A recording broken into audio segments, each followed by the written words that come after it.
Here we go. Hey, everybody. Hey, Denise. How's it going?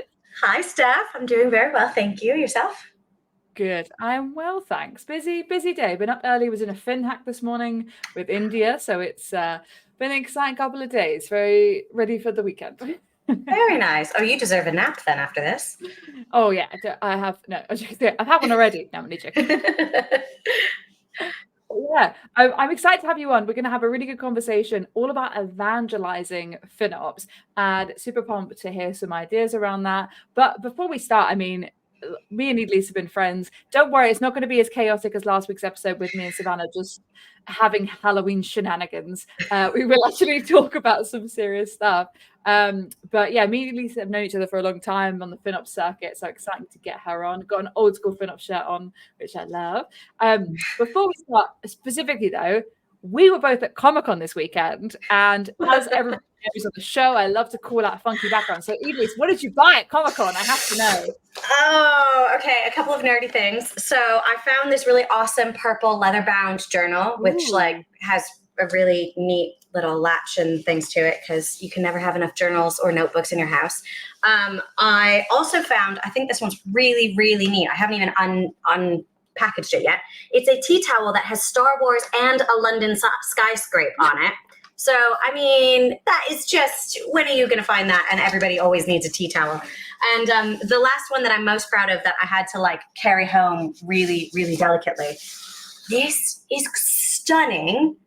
And I saw it and I had to buy it. So if anybody who hasn't seen Ahsoka, or obviously now you all know, I'm a large Star Wars fan. So there you go. Fun facts about Elise. And Steph, what did you get? Yeah. I got some, guys, the rules were no Funko Pops to be bought by Steph. I broke the rule. I bought a Harlequin and a Hermione Granger, the girl vibe. Loving it. I'm going to pop this back. That is great. The Leaning Tower of Funko Pops.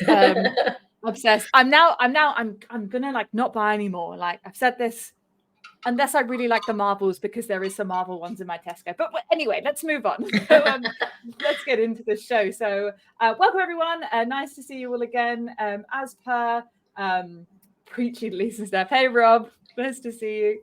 Hey. So as per usual, please feel free to put any comments, questions in the chat. But to get started, welcome everyone to the Keys to AWS Optimization, the show where we share stories, concepts, and solutions to help you unlock your spend at AWS. My name is Steph Gooch, and I'm a senior solution architect at AWS, and I'm here to give you all your cost optimization information. We will be chatting about evangelizing FinOps today, which is super exciting, with Elise, and we will get into her intros in a second. Like I said, any questions, pop them in the chat, or if you are watching us on YouTube, feel free to leave a comment and I'll get back to you later. Or anytime you need any questions answered, email costoptimization@amazon.com. And if you are watching later, don't forget to like and subscribe. And if you're on stream, if you're on Twitch, subscribe to the channel. There's so many awesome things going on AWS. Right, Elise, let me give the mic over to you. Why don't you do your 1 minute origin story? Okay, I'm going to do it as close to a minute as I can. So we're going to rewind just to university where I studied. I was an engineer. I still am. However, I ended up somehow going through every single engineering major before landing on civil and environmental, which has nothing to do with cutting code, obviously. However, it's because I started out my career at NASA as a contamination control engineer. And my two main projects that I worked on, the first one before I was at Goddard Space Flight Center, I did a small atomic oxygen science experiment that was flown on the ISS. And then I worked on the James Webb Space Telescope mirrors. Each one of them came into Goddard's massive clean room, and it was fun stuff. There's a photo of me somewhere hiding in a contamination suit taking care of mirrors. So that was my previous life. And then I went to get my master's in engineering management. And when I did that, I then pivoted and found the world of technology pre-sales. I started at a database connectivity company. Shout out to anybody from Progress Data Direct. And that life was great. Kicked me off into just a whole nother life and a whole other world of just developers, and they're great. And from then I went to a company called Aptio, who, as some of you may know, is now being acquired by IBM. I then did a network automation software company. I helped start up a pre-sales here in Europe. So I live in London. I know my accent does not show it. I've been here for about 6 years.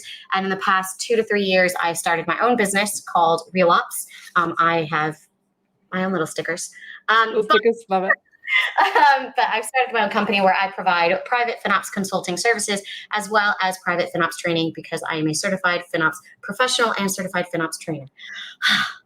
That may have been All right, and breathe. Yeah. That was impressive. I mean, the NASA stuff, I mean, you mentioned this the other day and I was like, what? So that is super, super cool. So thank you for sharing that. And we've already had a fun question thrown in the chat. What is FinOps? Is that like a fish who uses fins that's their lethal weapon in special operations? I'm assuming that's an Ahsoka joke kind of thing. Or maybe? Yeah, I mean, it's a pretty great joke. I just, in general, I appreciate when anybody comes up with something creative for what FinOps means. And now I must find a way to design a FinOps t-shirt that involves a fish, I think is what's coming out of that. Or we can count the cost of your cloud spend based on the number of fish. I don't know. We're going to have fun with that one. Yeah, think face. I like that. Yeah, I'll have to think about that. Over 12,000 FinOps community member. Who hasn't worked on a giant space? Those mirrors are my baby. It was the best Christmas day ever when JWST launched. Yes, I watched it in my Christmas pajamas, and it was brilliant.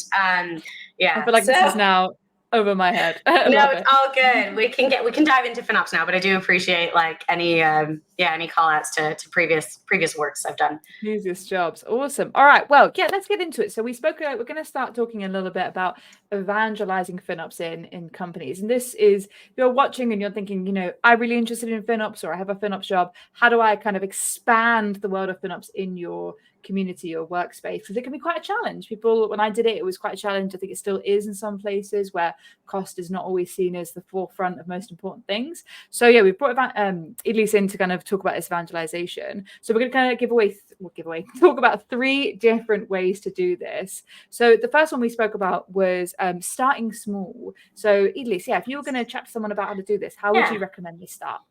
Yeah, so starting small, I always think of I always try to talk to people and just ask them the question of kind of what are some of your like main achievable goals, because there are always, you know, you've got your lofty end of year goals, or you kind of got your long-term vision. But when you think about kind of your day-to-day pain points, what are those like small goals? And a story that always rings true to me is one where I helped an organization where they started their main first small achievable goal was just to improve their tagging. And it sounded simple. It ended up not being simple. However, they just started by taking a look at all of their untagged spend. And they came together and they said, this is actually really important. Let's just start here. Yes, we have other initiatives. We have other things that we know needs to be taken care of.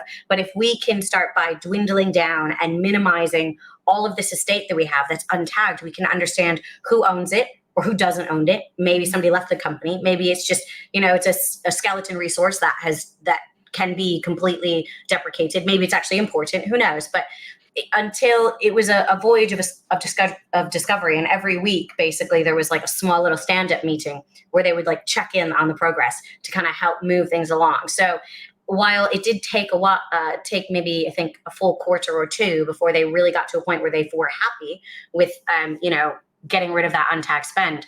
Along the way, they did a lot of really good documentation. They also created like a tagging policy, which they then had internally in a location where everybody could see it. And they even by the end, and this is like bonus points, they set up some automation to help kind of enforce some of those mandatory tags, which really then helped curtail that issue coming back around in future.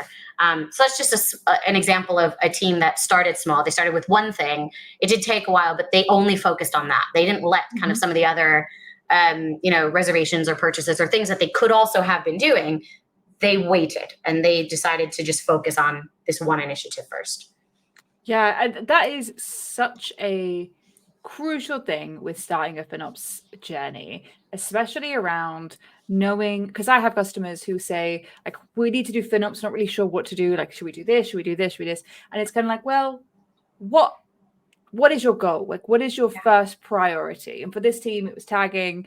When I did it, when it was my first challenge, it was chargeback. When some people get it, it's cost optimization. And I think that there's not one size fits all. It's just whatever the demand is. And if people try and do everything at once, you're going to fail all over the place because you won't be able to dedicate to it, which I love the story of the progress as well, where you start with they're going to define the tags. They made sure everyone could see it. Such an important thing with tagging. You need to ensure that all developers know what they need to tag, why they need to tag it, how they're going to tag it. And then getting to the automation phase at the end is also, and that is kind of a crawl, walk, run using the FinOps Foundation definition of it. You're getting to that point where things are automating for it, which is very, very cool.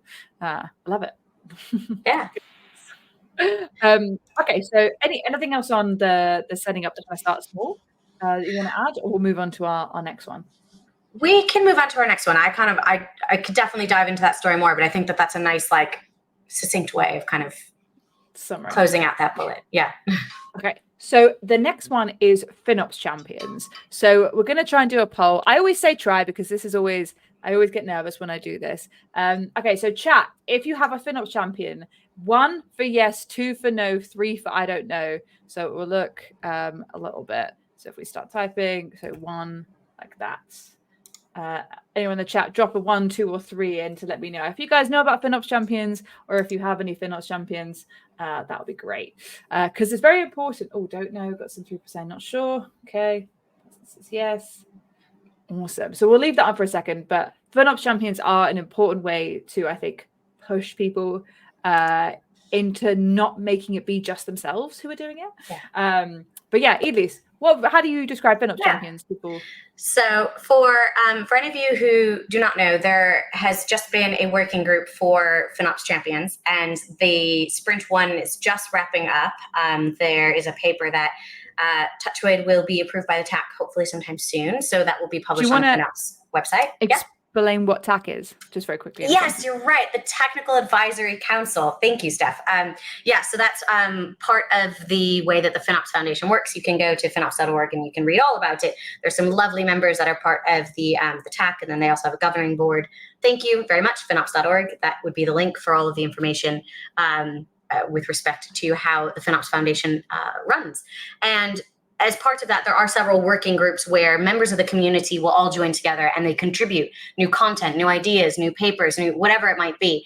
And this particular working group, the FinOps Champions Working Group, during our sprint 1, we wrote a paper as far as what is a FinOps champion. So first of all, individuals that are within your organization, they could be FinOps adjacent. Thank you, Rob. Yes, they can be FinOps adjacent. So they might not be like within the central FinOps team, but maybe there's somebody that's really crucial to the FinOps, the FinOps culture. So it could be somebody from procurement. It could be somebody from ITAM. It could be, whatever that adjacent group might be. And we discussed within the working group what the benefits of a FinOps champion are. So for example, cultural shift, enhancing collaboration, because FinOps does not happen as in a silo. Financial transparency. There's a slew of benefits. And then sprint 2, for any of you who are interested or excited about, this working group thing sounds great. Sprint 2 will be starting in January of 2024. So look out for that. And you can also follow along with other working groups that interest you. There's a ton of great people and great things going on as far as new content. So that's in a nutshell, FinOps champions. Yeah, I feel weird. I can talk about FinOps Foundation as much as I like. Yeah. Congratulations, AWS. Yeah. I was like, I'll take all the credit. Yes, thank you very much. 100%, not just me, just to clarify, because a great team at Amazon who put this together.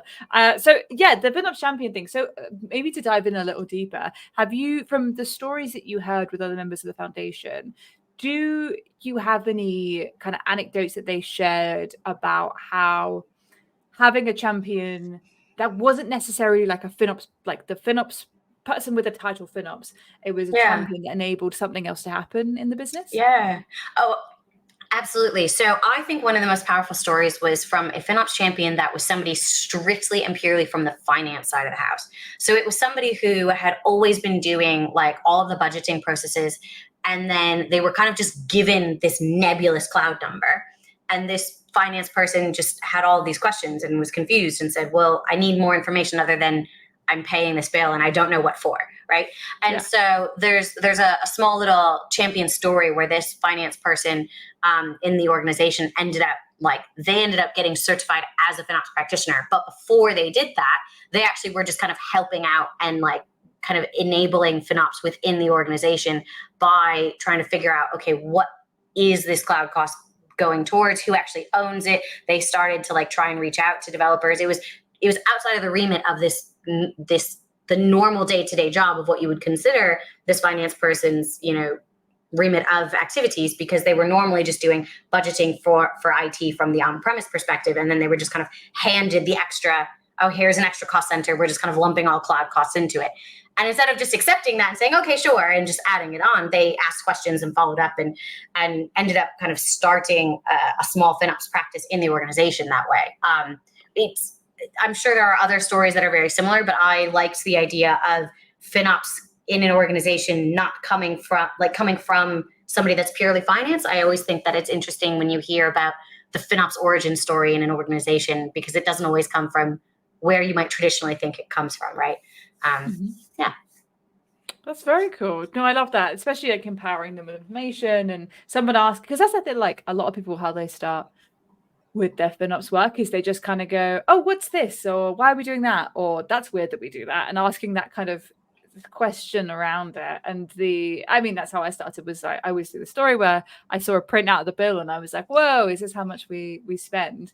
And be like, where does this all come from? And it just suddenly opened a can of worms and you suddenly get really into it. It's just cool. And yeah, I have like one of my customers who is really a great customer. I won't say the name, but like a great customer. And they have champions, and they were one of the first customers I'd seen who'd done it, and they created something called a FinOps guild. So they had their one company, but as always, they have loads of different silo bits. And so they had a FinOps central team, but then they had connections to all the other ones. And so at first they all met, this like guild of people, and they decided, like we said at the start, what was an important goal for their organization, so that they could all kind of accept that and then move off and do their own thing. And then when they created they decided to have FinOps champions, what they did was they gave them elevated amount of access to dashboards. They gave them kind of access to training. So we did I think it was a month or a weekly or monthly, maybe something like that, a regular meeting where they had guests on from AWS. So they had me, they had my teammate Hisham come on and explain stuff. It could be an in-depth, I think, optimization in CloudWatch, or it could be kind of purchasing plans or like different concepts. They also had other cloud providers, whatever, but they were able to bring them in. And they brought them all and they educated them. So everyone had like a little bit extra knowledge, because they know that getting like all the developers in would be quite hard. And so what they could do is they could educate these special group of people to then go and advocate for them outside, and then they can be that point of contact, and they can be someone that they can kind of drill up to. So it really simplified the process and messaging, which is very impressive. That is really cool. I like that. I like to hear that, like that the idea of a FinOps champion is like can be not formalized in like a very stringent way, but formalized to a point where you can kind of understand who to ask or who to go for, and when you've got questions, and like how to help get things done. Because I think sometimes asking questions is great, but then when you're asking it and you just keep asking and you're not finding any answer within the organization, that can be very frustrating. So if there's any way to like kind of help tie some of those silos together, even just, hey, here's just kind of a group little Teams chat, or here's a Slack channel, here's a chat, like somewhere where we can all go. Something that I found was successful was there were these small, actually the FinOps team was within the procurement team in this organization, which I thought was cool. Okay. Yeah.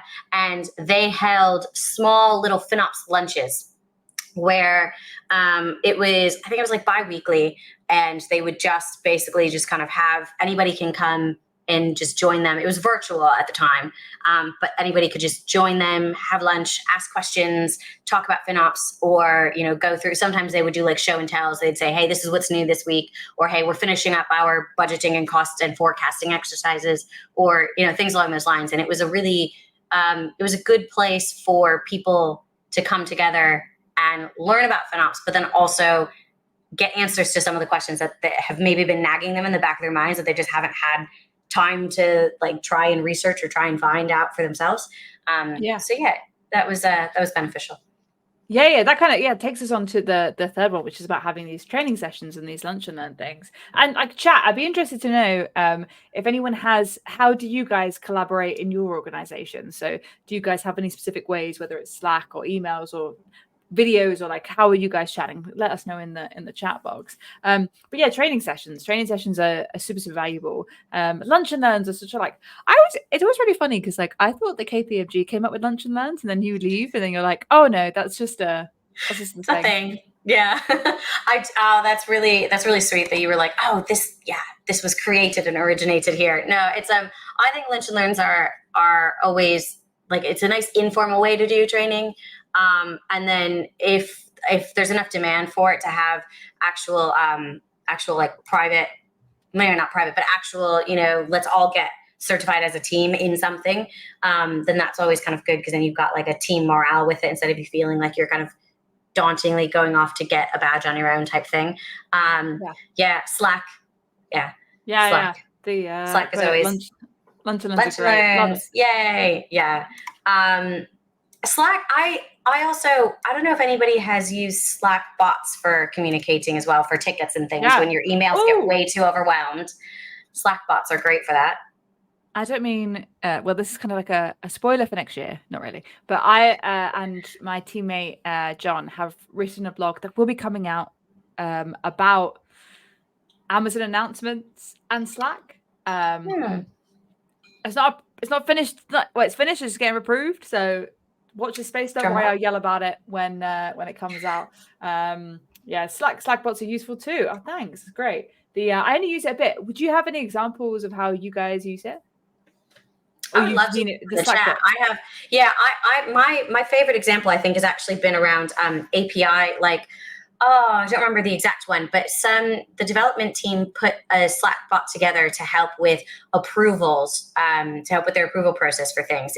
For anybody external to their team who didn't have like specific Jira access, what they did was they had a Slack bot where somebody outside of like the development team could request something to the Slack bot. This is very nerdy. It was actually it was Gur from Invader Zim, if anybody knows that. And anyways, but the point was they were able to accept the request through that Slack bot and then approve or deny. And then another one that was really useful was one where it was it would answer questions. Now I don't remember. Somebody else would probably have a better explanation for this one. But there was a Slack bot once in a Slack community that I was in that you could ask it questions and it would search the API documentation for you and then like provide the answers or suggest the provided answers, which was really cool. But kind of like chat GPT, but before. Prior to that, years before, yeah. Other chat bots are available. I don't know whatever our one is. Sorry, I don't know them all. Don't come for me. This isn't exactly the same thing. Oh no, it is. There's like there's a solution or a blog here about using budgets with chatbots with Slack. So that's quite interesting. So if you want to integrate with that, so if you have any budget announcement or budget alerts that are going off and you want to have it come to a group, I used to, because when I used to set them up, I don't know about you, but when you have budgets, they do like you get the email and you're like, I'll do that later. Yeah. When really you want this to be like, oh no, my budget has gone off. Like, what do I do? So having it somewhere people are like, oh, okay, it's hit in the group chat. And you can also like comment and react and say if it's just to one person's email, your email can get lost, it can get deleted. Whereas if you have it in Slack, then someone can react and say, okay, well, so-and-so, can you check on this? Or can you react to this? Can someone check it's approved? So that's exactly pretty cool. Yeah. I love it. That's a good shout. The other kind of any other lessons or like education series you've seen? Because obviously I mentioned the one I had in my customer that they do this regular, like experts bring in. But have you seen any other kind of any successful ways of doing it? Yeah. I really like what Rob just said, by the way, if you can highlight that for the group. Thank you, Rob. So another education series that I've seen that was successful, you mentioned videos, and I actually wanted to circle back to that because I found that not everybody likes to do this, but sometimes for like small education like meetings where it'd be like, oh, we're going to have like a small internal demo of something, or we're going to kind of do a show back of, hey, this was a really successful cost-cutting exercise that we did, or this was a really successful, hey, we created these unit metrics dashboard that we really did type thing, and kind of just showing that back and championing it internally, because I think reflecting upon your wins is really important. Obviously, you learn a lot from, your losses and you learn a lot from your hardships as well. But sometimes it's nice to just kind of give yourself that recognition of, oh, look what we've completed, look what we've done. And I bring up the video because a lot of times we can be very meeting heavy. I say we as in like enterprises in general. Like it's really, really easy to just take a look at your diary for the week and you have 5 minutes of free time because everything's blocked up. So if people are ever comfortable with it, just having some of those like learning meetings recorded and then shared somewhere internally, it's always then helpful because then people can watch it on their own time when or if it's needed, they can kind of reflect back and say, oh, you know what, I remember somebody mentioned it, but I don't remember the details or I missed that meeting or that type of thing. So I find that's also it's a good kind of tip. If record things and save it so that you can share it and look back at it later. Yeah. And I'd also add on that, spend like a little bit of time editing the video if you can, because I don't know about you guys, whenever I get sent a video watch for a meeting that I missed and the first like 10 minutes is like, oh, let me just share my screen, how's everybody, this is awkward silence for the first minute, like I just like, oh, for goodness sake. And then you have to figure out where it starts. And I did this shout out, me and my manager Andy we're running through some stuff at reInvent, and it was a really good session. We were doing some querying and I wanted to make it so that I would remember it. And also it was really useful videos for someone else to figure out. So I was like, let me just spend an extra 10 minutes slicing up a bit, cut all the bits where I go off on my tangents that I classically do and get rid of that rubbish, and then made it into, it wasn't our meeting, it was a 15-minute video. So literally cut out all the rubbish. And now if somebody else was to watch that, they can say, oh, okay, that's now like a consensus. You can kind of tell it's edited, but also it puts it to the point. Takes out a lot of me going, how do I do this query? Is it this? No. Why is there an error? You've missed a comma. Oh God. The worst is the typos too. That's always, I hate that. When you're on your own and you type and you're a brilliant typer and then you get in front of other people and all of a sudden your fingers just don't function and you just type every incorrect button possible. Or if you're like me and you have like 3 languages on your computer because for some reason you've got the UK, you've got the US, and then you have Spanish on your keyboard. You're just like all of the things, and then you can't figure out how to get your keyboard back to just a regular language that everybody else can understand. I absolutely 100% agree. Sometimes a little bit of editing can go a long way. Yeah. Yeah, definitely. Oh, thank you. Good segue. What's the sign behind Steph? So I actually have a bunch of reInvent talks. So if you're coming to reInvent, COP 205 342, and another one. Let me share the banner. I can't remember the third one. So these are my talks. COP 219S. Don't know what the S stands for, probably because it's a sponsor.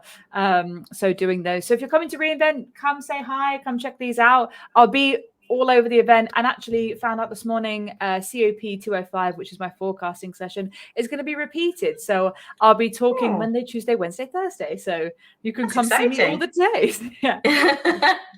I'm very sorry. Oh, you'll be great. I'm very sorry I won't be seeing everybody there. So yeah, I'm very sorry. For those of you who don't know, I have a very small child at home who would not be, I don't think Vegas is the most friendly for a 6-month-old at the moment, so we're waiting on that one.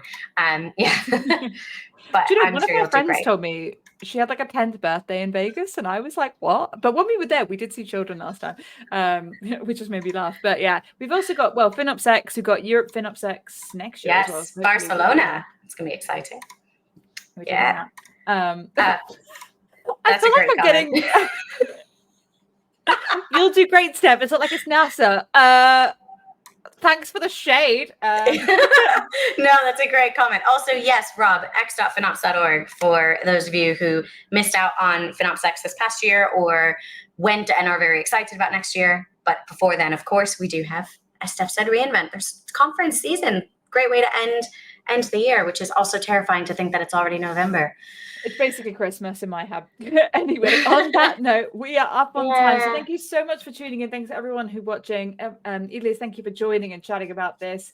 We'll be back next week. We're talking about how small changes make a big impact with the customer. So we'll see you guys then, and have a good rest of your week. Thanks a lot. Cheers.